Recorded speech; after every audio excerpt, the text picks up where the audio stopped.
You might have seen this, and all of this and wonder how to make it yourself. But first, where do we even begin with? So most designers usually download fonts and customize it according to their need. But it won't give you ultimate control over the letter to twist and turn and make it just like you want. So today I'm gonna teach you how to do it. By the way, I'll be oversimplifying everything, so experts out there, please don't come after me. You have basically two options to start with: hand lettering and calligraphy. The basic principle is same, but the results may vary according to which method you use. Hand lettering simply means drawing letter using pencil and paper. It is considered more flexible and a bit easy to learn. Calligraphy, on the other hand, is writing letter using specialized tools like dip pen, brush pen, flat tip pen. Heck, they even use big ass rolling brushes. Calligraphy is considered a bit more difficult than hand lettering because you are gonna need some steady hands and practice a lot for the smooth hand movements. But once you master that, you can literally write beautiful calligraphy in seconds.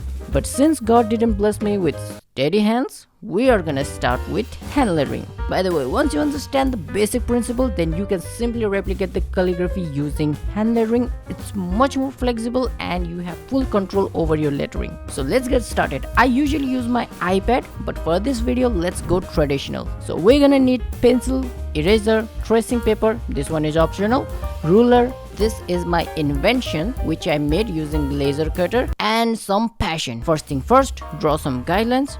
This is what we call X height. This will be the height of lowercase letter. This is cap height. It will be the height of uppercase letter. And this is the baseline. And this line would determine the thickness of letter. And now some slant heights. Okay, so this is the most important rule for calligraphy. Let me demonstrate it using the brush pen. Whenever you go down, it will be thick.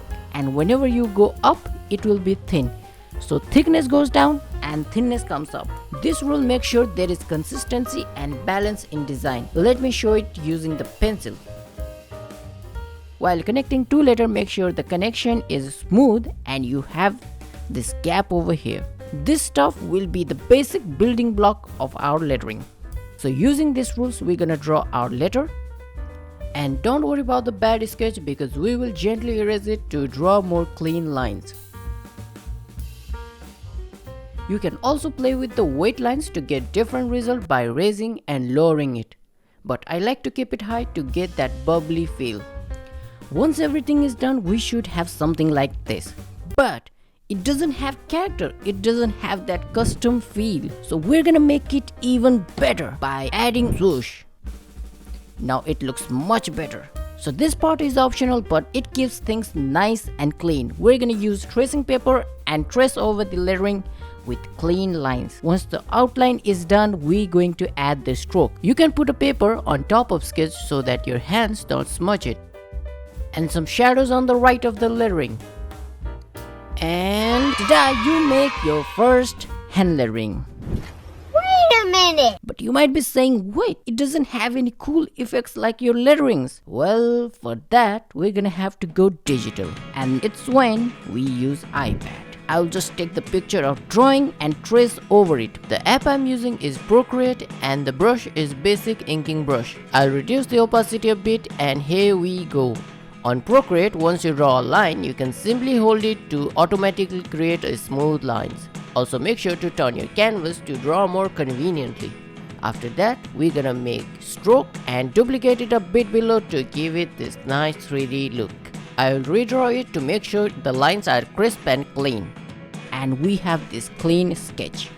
Now time to add colors. I'll use this pink color, and for the details, remember, shadows to the right and highlights to the left. You can also control the intensity of the highlight by using opacity. I will add one more layer of highlight a bit lighter than main highlight in the middle. And this is how it's looking. But you know what? Let's give it some drip. Add few drips over here and there. Make sure the lines are smooth and some here and done. Let's add some shadows, and with some finishing touches, we got our final result. And congratulations on your first hand lettering. Now you can use it on your t-shirt, hoodies, cap, products or anywhere you want. And thank you everyone for watching. Since this was my first video, let me know where I can improve on and what is the next video you guys want to see. Till then, see ya.